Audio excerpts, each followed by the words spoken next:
ایک بادشاہ کی 7 بیٹیاں تھیں۔ ایک دن بادشاہ بہت خوش ہوا اور اپنی بیٹیوں سے کہنے لگا، میں تم سے جو سوال کروں گا تم اگر اس کا صحیح جواب دو گی تو میں تمہیں تمہارا من چاہا تحفہ دوں گا۔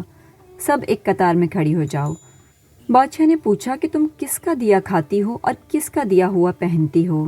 7 میں سے 6 بیٹیوں نے جواب دیا کہ ابا حضور آپ کا دیا کھاتی ہیں اور آپ ہی کا دیا ہوا پہنتی ہیں۔ بادشاہ ان کے اس جواب پر بہت خوش ہوا اور انہیں ان کے من چاہے تحفے دیے۔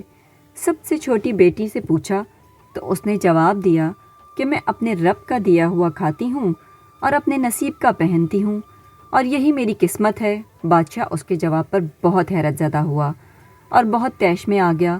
بادشاہ نے اپنے نوکروں کو حکم دیا کہ اس کو جنگل میں چھوڑ آؤ، میں بھی دیکھتا ہوں میرے بغیر یہ کیسے کھاتی ہے اور کیسے پہنتی ہے۔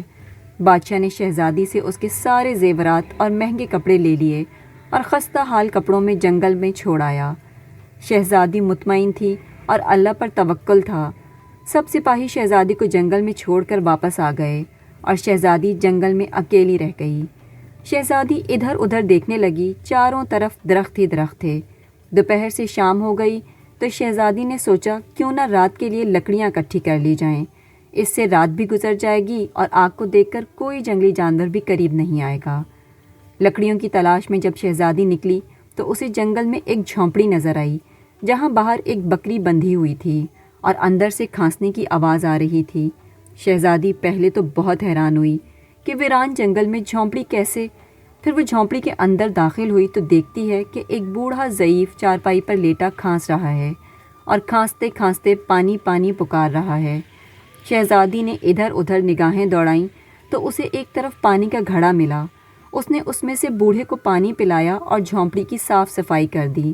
بوڑھا پانی پینے کے بعد شہزادی سے پوچھنے لگا، بیٹی تم کون ہو اور اس ویران جنگل میں اکیلی کیا کر رہی ہو؟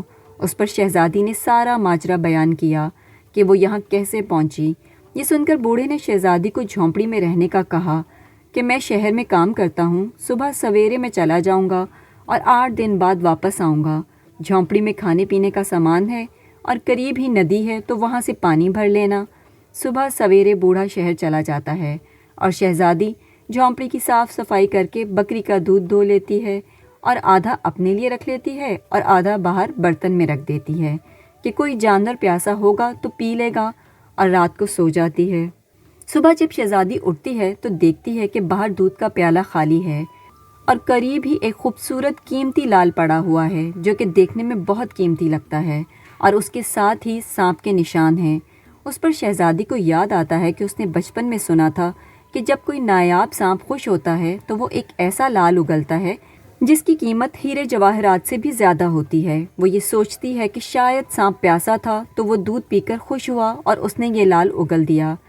یہ سوچ کر شہزادی لال اٹھاتی ہے اور اپنے پاس رکھ لیتی ہے۔ پھر اگلی شام شہزادی دوبارہ پیالے میں دودھ ڈال کر رکھ دیتی ہے اور صبح پھر سے اسے ایک لال مل جاتا ہے۔ اس طرح کرتے کرتے 7 لال ہو جاتے ہیں اور اس دن بوڑھا بھی واپس آ جاتا ہے۔ بوڑھے کے واپس آنے پر شہزادی اسے سارا ماجرا بتاتی ہے اور 3 لال اسے دے دیتی ہے اور 4 ہار بنا کر اپنے گلے میں لٹکا لیتی ہے اور بوڑھے کو کہتی ہے یہ لال صبح شہر میں جا کر بیچ دینا اور واپسی پر اپنے ساتھ محل بنانے والے مزدور بھی لے آنا۔ اگلے روز بوڑھا مزدوروں کو لے آتا ہے اور دیکھتے ہی دیکھتے جنگل میں ایک عالی شان محل تیار ہو جاتا ہے اور وہ بوڑھا اور شہزادی اس محل میں رہنے لگتے ہیں۔ ایسا خوبصورت محل کہ جس میں دنیا کی ہر آرائش، نوکر چاکر اور تمام لذتیں میسر ہوتی ہیں۔ شہزادی جنگل میں لکڑی کی فیکٹری لگا دیتی ہے جہاں غریب کام کرتے ہیں اور ان کی روزی روٹی بھی چلتی رہتی ہے۔ دیکھتے ہی دیکھتے شہزادی کے چرچے ہونے لگتے ہیں۔ شہزادی بہت ہی رحم دل ہے۔ اس طرح یہ خبر بادشاہ تک بھی پہنچتی ہے تو بادشاہ کے دل میں اشتیاق پیدا ہوتا ہے، وہ دیکھے تو صحیح کہ کون سے ملک کی شہزادی ہے، چنانچہ وہ اپنے سپاہیوں کے ذریعے پیغام بھیجتا ہے۔ جب شہزادی کے سپاہی اسے بتاتے ہیں تو وہ کہتی ہے کہ وہ بادشاہ سے اس شرط پر ملے گی کہ جب بادشاہ اپنی ساری بیٹیوں کو ساتھ لے کر آئے گا۔ چنانچہ بادشاہ اگلے روز ہی اپنی ساری بیٹیوں کے ساتھ شہزادی کے محل میں پہنچ جاتا ہے۔ شہزادی ان کے لیے 7 رنگ کے کھانے تیار کرواتی ہے اور ہر کھانے کے ساتھ اسی رنگ کے کپڑے اور زیور پہن کر نقاب کے ساتھ سامنے آتی ہے۔ محل کی شان اور وقار دیکھ کر بادشاہ اور اس کی بیٹیاں حیران اور متاثر ہوتے ہیں۔ بادشاہ آخر شہزادی سے کہہ ہی دیتا ہے کہ تم میری بیٹیوں کی طرح ہو اور تمہارے کہنے پر میں اپنی ساری بیٹیوں کے ساتھ آیا ہوں۔ پھر ہم سے یہ پردہ کیسا؟ بہت اصرار پر شہزادی مان جاتی ہے اور کہتی ہے کہ ٹھیک ہے، میں تیار ہو کر آتی ہوں۔ اس پر بادشاہ کی بیٹیاں آپس میں سرگوشی کرتی ہیں کہ اتنی تو تیار ہے، اب اور کتنا تیار ہوگی۔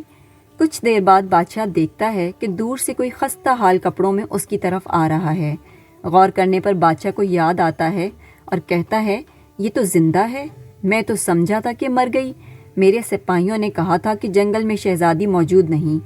یہ دیکھ کر بادشاہ خوشی سے جھوم اٹھتا ہے اور کہتا ہے شہزادی کو بلاؤ، میں تمہیں اس سے آزاد کروا لوں گا، پھر چاہے وہ تمہاری قیمت میں میری ساری حکومت ہی کیوں نہ مانگ لے۔ یہ سن کر شہزادی مسکرا کر کہتی ہے کہ ابا حضور، میں ہی وہ شہزادی ہوں۔ میں نہ کہتی تھی کہ میں اللہ کا دیا کھاتی ہوں اور اپنے نصیب کا پہنتی ہوں۔ بس اسی اللہ کا احسان ہے کہ آج مجھے اتنا عطا کیا کہ آج میں آپ سے زیادہ امیر ہوں۔ اس پر شہزادی انہیں بتاتی ہے سارا حال کہ وہ یہاں کیسے پہنچی اور دکھاتی ہے وہ ہار جس میں ابھی بھی 4 لال موجود تھے۔ یہ دیکھ کر باقی شہزادیاں دل ہی دل میں اس پر رشک کرنے لگتی ہیں اور کہتی ہیں کہ کاش ہم نے بھی اس وقت یہی کہا ہوتا کہ ہم اللہ کا دیا کھاتی ہیں اور اپنے نصیب کا پہنتی ہیں۔